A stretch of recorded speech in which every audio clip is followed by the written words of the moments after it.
Xin chào các bạn. Hôm nay chúng ta sẽ cùng tìm hiểu từ uproarious.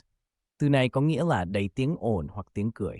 Hãy tưởng tượng một bữa tiệc lớn, mọi người đang cười đùa và tạo ra tiếng ồn rất vui. Một số từ đồng nghĩa với uproarious là hilarious, buồn cười, và noisy, ồn ào. Trái nghĩa với nó có thể là quiet, yên tĩnh, hay dull, buồn chán. Hãy cùng xem một số câu ví dụ. Một uproarious laughter in the room made everyone feel happy. Hi, his uproarious joke got a big reaction from the audience. Die. We had an uproarious time at the amusement park. Cuối cùng, nhớ lại rằng uproarious có nghĩa là đầy tiếng ồn hoặc tiếng cười. Cảm ơn các bạn đã lắng nghe.